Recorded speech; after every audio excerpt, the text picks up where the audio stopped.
everybody, welcome to the video. If you're new here, my name is Brandon, and this video is going to be about how I built a fat loss tracking tool, and I used that to lose 10 pounds in the last 60 days. Now, I am someone that I've been involved in sports and working out my entire life. It's always been, a big part of who I am and what I like doing. And recently, I kind of went through a period where, I fell off the wagon a bit and I was just very unmotivated for 6 to 12 months. And it was really hard for me to kind of get into a fitness routine.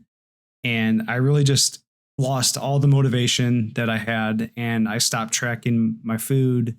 I stopped working out. And long story short is I put on a bunch of weight. I'm 5'10" and I got all the way up to about 210 pounds, which for me is kind of near the top end of the range that I normally like to be at. So basically, when that happened, I wanted to, dial things back in and start tracking my food again and working out consistently. Kind of one of the things that, I need to stay on track is a tracking tool. And I wanted to build something for myself that I could use throughout, my future fitness goals, whether I'm trying to lose fat, gain muscle, maintain lean bulk, any goal that I have, I want to be able to use a tool and follow it. And I felt that creating something for myself would give me guidance. It would allow me to follow a plan, and it would also give me motivation to continue.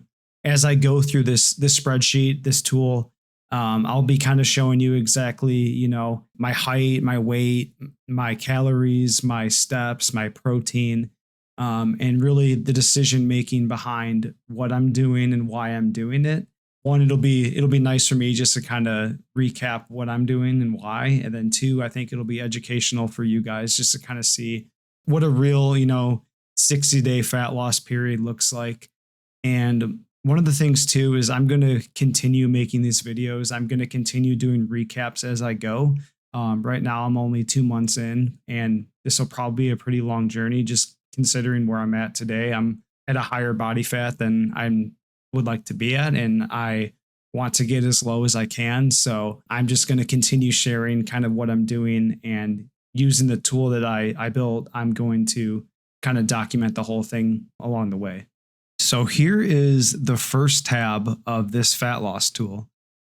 So as you can see, it kind of has some blue areas where you're going to input your stats, and I have a goals history section for you as well to kind of document your process. So as you can see here, my name's Brandon, my current weight. This was at the beginning of this transformation. I was 207 pounds, 70 inches, which is 5'10". Activity level is light. My age is 31, a male, and my goal was fat loss. So basically, as you use this tool, you can input your stats, and basically, depending on your goal, it's going to tell you and give you a calorie range of what you need to eat in order to achieve that goal. So for me, mine was fat loss, and essentially based on my height, my weight, my age, my gender, this TDEE estimate is basically how many calories you burn in a single day on average.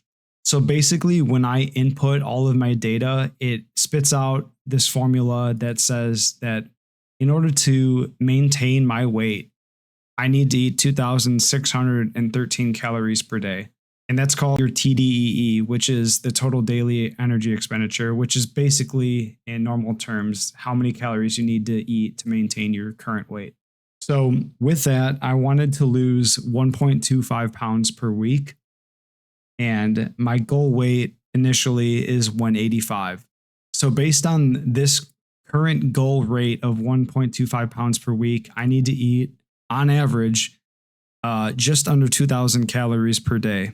And then as you come down here to the calorie schedule, basically what I did here is a lot of times when you get your calorie target on a calculator online, it'll just tell you how many calories you need to eat. But what I like to do is I kind of like to eat a little bit more on the weekends. And I feel like that's kind of what most people do is, it's a lot easier to eat more consistent. And usually you don't eat as many calories during the week as you do on the weekend. So what I like to do is you can actually choose weekender in this option right here. And as you see, Monday through Thursday, I'm actually targeting less than 1900 calories a day. But then on the weekend, my targets are around 2100. But the thing to keep in mind here is that this averages out to this. So even though I'm eating less during the week and more on the weekend, I'm still averaging out to my target that was set for me in this calculation here. So let's kind of run through this activity level suggestion area right here. So basically, there's a drop down for activity level. It's either going to be sedentary, light, moderate, or high activity. Really, for that, it's recommended sedentary if you have a desk job, little to no activity. You're not really doing a whole lot of exercise outside of that. Light activity would basically be you work a desk job and you go to the gym 2 to 3 times per week and you get between 5 and 10,000 steps per day. Moderate active is you have a pretty active job. You work out pretty frequently, probably like 4 to 5 times a week. And on top of that, you're getting between 10,000 and 15,000 steps per day. And then for high, it'd be if you have a very active job, you're working out 6 to 7 times a week and you have more than 15,000 steps per day. To be honest, most people very much overestimate how active they are. I think a lot of times people think I go to the gym consistently, 3 to 4 times a week. But if you have a desk job, the times you go to the gym, you're really not burning that many calories. You actually burn a lot more calories just in your daily movement and, just the walks you go on, how often you just move throughout the day. That actually contributes a lot more to how many calories you burn a day than simply just, you go into the gym to lift and for an hour, let's say. So to be honest, if you're kind of on the fence between a few of the activity levels, I would suggest going with the lower one. And honestly, if you're losing weight too quickly, you can always dial it back. But I would call that a good problem to have, personally. So, and then another thing is, I don't know how many people are going to be using pounds, but you can also use kg if you want, or centimeters for height as well. And it should work just fine. So then down here, it says, if consistent, you will reach your goal in 18 weeks. And that's basically calculated based on my goal weight and the goal rate of loss that I set for myself when I started this goal. And then as you see here, this is just a section for goal history. Usually it's a good idea to kind of take your goals in phases. Right now, my phase is fat loss. Starting weight was 207 pounds. And my start date was February 25th of this year, and it's ongoing. So no end yet. So as we come to the second tab, it's going to be the data tab. And this is basically going to be where all the data lives. And this is going to be where you're going to track all of your information. And really, we're only really looking at these first 5 columns here, A to E, basically the ones highlighted in blue. And then all of these columns here, the F through M, these are all columns that are automatically calculated already, just based on the information that you're putting in A to E. So here, this is basically my entire 2 months of data right here. Feels kind of weird sharing this publicly, but I guess that's what I get for, being on YouTube. So as you can see here, I started on February 25th. My weight was 206.9, and that day I ate just under 2,500 calories, 129 grams of protein, and 9,076 steps. Real quick, before I go any further, there are plenty of tracking apps that you can use to track your food. There's just MyFitnessPal, there's Lose It, which is what I actually use. It's called Lose It. And then also there's Macro Factor, which in my opinion is probably the best tracking app on the market. I just have always used Lose It, so I just kind of I like using. I have a lot of recipes on Lose It, so that's kind of the reason that I use Lose It. But Macro Factor is a really cool app, and also gives you a really lot of cool data as well. So I would suggest kind of finding an app if you haven't already to track your food and just so you can have your calories and your protein. And then I also use a Fitbit, so I like to track my steps because that gives me a good baseline to know how active I've been. Because when you're losing weight, it's really easy to overestimate how active you are. And if you're not tracking your steps, you might just slowly be less active as your fat loss goes on, whether you realize it or not. You're just going to get, you might feel a little tired and you're just a little bit more hesitant to go and do things that you would normally do. And that's going to cause you to burn less calories. So I just like tracking my steps because it kind of gives me a good baseline and kind of keeps me on track to make sure that no matter how tired I get, I'm still hitting the steps that I want to hit. And that way I know that I'm still burning the amount of calories that I need to be burning. So basically, as you can see here, this is my TDEE estimate, which again is basically just your maintenance calories. And with this tool specifically, these first 30 days, this comes directly from the start when you set your goal. So you see how when I input my initial information, it spits out this TDEE estimate of 2613. That is going to be the TDEE estimate for the first 30 days. So basically, these online calculators, they're good, but they're really just a starting point. I know a lot of people, they look up how many calories they need to eat online, and then they get a number, and then they just start aiming for that number. But what people don't understand is that when you lose weight, that number is going to go down as you lose weight, and it goes up as you gain weight. So this number is never like a set it and forget it thing. It's something that's always going to be changing as you lose weight. And I think that's what what a lot of people overlook when they start a new weight loss routine and goal, is that they think that they can just hit a certain calorie target forever, when that's not the case. Because you're just going to be burning less calories over time. And then eventually that's not going to be enough of a deficit for you. And then, like I said earlier, I do the weekender approach where my weekend days are higher calories than my weekdays. So as you see here, if this date is Monday through Thursday, my target is going to automatically be lower than the weekend days, which are, about 250 calories higher. So basically, this column is the calorie target that I'm trying to hit. And column H is my moving average weight.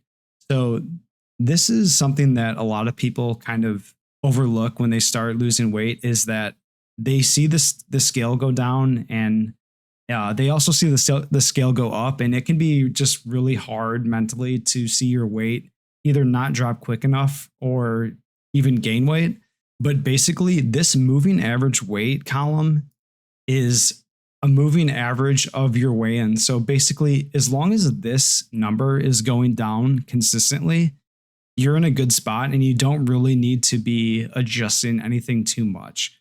A lot of times people will see the scale not move or even go up by a pound overnight, and they think that they're not losing weight anymore, but it's really not the case. There are so many reasons why that might have happened, and there's just too many to go over in this video today. But a lot of the times it's either due to water retention, or you ate a lot of sodium the night before, or you didn't get enough sleep, or stress. There's honestly so many different factors, but really you just want to make sure that this moving average weight just continues to go down over time as you're hitting your calorie target. So that's kind of a good segue into this column I right here, which is your moving average calories. So basically, this is the moving average of the calories that you're actually eating. So for example, here's a situation where on this day I ate, 2,200 calories, the day before 1,900, and then I had a big high calorie day where I was at about 3,800, which is obviously really high for my target. But when you look at the moving average calories, it really doesn't move around that much. I'm still kind of hitting my 21, 22, 2300 calories on average. Um, and really it's kind of there as like a sanity check because a lot of times people will have a bad day and they'll eat, 3, 4, 5,000 calories and they'll kind of think that they screwed up. But then a lot of times they kind of just say screw it and they just start binge eating and they kind of just ditch the diet when really you can't really do a whole lot of damage in one day. And I know a lot of you are going to take that as a challenge, but um, you really can't mess up that much on one bad day. And this column is really kind of a good sanity check to make sure that you're still on average hitting the calorie target that you're looking at. So as you can see throughout this process, my average calories have been between about 21 to 2,400. I had a long stretch where it was about 2,200, and then recently they've been a bit lower, dipping under 2,000, and they're kind of right around the 1,900 range right now. The next column is protein, and if you didn't know, protein is pretty important when you're losing weight because really you don't want to lose just weight, you want to lose fat, and protein is great for retaining the muscle that you have and making sure that as you lose weight, you're losing fat and you're not losing your muscle and you're not just kind of becoming a skinnier version of yourself. You want to be getting leaner. And that's kind of the main purpose that protein has during the fat loss phase. And to be honest, I think a lot of times people overeat protein. A good goal is, anywhere close to 1 gram per pound of body weight, which as you can see, I don't really hit that, but I think the research is more so anywhere between 0.7 to 1 grams of protein per pound of body weight, and I'm definitely on the lower end of that. And really, it's just a personal preference thing. I'll probably start eating more, but for now, I'm trying to really focus on the calorie target and the calorie deficit, and the protein is really kind of a secondary goal for me. But it's still good to kind of keep track of and just kind of see where you're at. And then for me, my moving average steps have been around 11,000 per day. Like I said, I have a Fitbit and I always aim to get 10,000 steps per day. And I've been pretty consistent in doing that. And to be honest, I just prioritize it. I go on a lot of walks. I walk on lunch. I walk after work. I walk in the morning sometimes. I walk after my workouts. I just try to always be moving throughout the day, and or on the weekend I like to golf, so I'll golf on the weekends, and that'll help me get a lot of steps. And then column L here is the moving average TDEE. So basically, column F is my maintenance calories based on what my weight is doing. I should have explained that in the beginning. So basically, column F, like I said, the first 30 days are directly from the TDE calculation. But basically what I've done is, depending on how quickly I'm losing weight, my TDE calculation is going to change after those first 30 days. So basically, as you can see here, I was losing weight pretty quickly in the beginning on that initial target that was set for me. And because I was losing weight so quickly, my estimated maintenance calories actually spiked up to 2,900. So basically, I lost, I think, 6 or 7 pounds in those first 30 days. So basically, the calculation was taking that and saying, okay, he's losing weight a lot quicker than we thought. That means he's probably burning more calories than what we initially estimated for him. So basically, this will kind of be really helpful as you continue losing weight, because if you're not losing weight, you can see what your actual maintenance calories is. Like, for example, when my fat loss starts slowing down, you can see here that my maintenance calories are coming back to the 2,400 range. And then again, my moving average weight has gone from about 207 all the way down to currently, as of today, 195.7. So basically, that's a little bit over 11 pounds total that I've lost so far in these 60 days. All right, so let's go to the summary tab at the end. So basically, this tab kind of just wraps up everything I showed you and kind of gives you a bird's eye view of what's been going on throughout this entire process. So basically here you can see Brandon's fitness summary. It shows my current moving average weight, which is 195.7. My current maintenance calories is about 2,400. And again, that's just because my weight loss has slowed down recently. So my maintenance calories is coming down to match that. My moving average calories that I've eaten recently is about 1,900, which results in a deficit of about 500 calories. And my expected projected weekly loss rate is about 1 pound a week. Then as you can see here, this first chart is basically showing the light blue line is the calories that I've been eating on average. So as you can see, it's been just over 2,000 calories for most of this time period. And then up until recently, it's kind of dropped down below 2,000 at about 1,900. And the dark blue line is the maintenance calories that I would need to eat to maintain my weight. So basically the difference between the space between this upper line and this lower line is pretty much the calorie deficit in real time visualized. So this kind of gives you a really nice visual of why you're losing or gaining weight. Because as you can see, I've been eating on average lower than my maintenance calories. And as you would expect, my moving average weight has been consistently coming down since I've been doing that.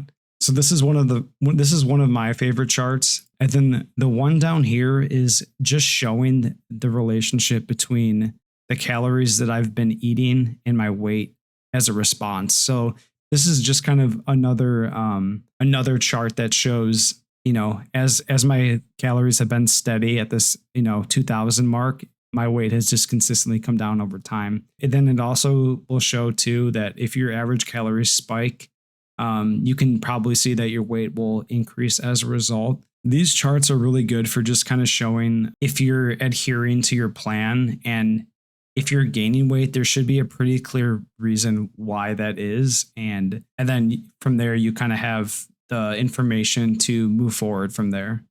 So if you're actually interested in using this spreadsheet for yourself, I'll probably leave a link below so you can check it out there. If you have any questions about any of this stuff, please just leave a comment. I'd love to kind of hear your guys' thoughts, and I'm happy to answer any questions you guys have. And if you did enjoy this video, please leave a like, and I hope to see you guys in the next one.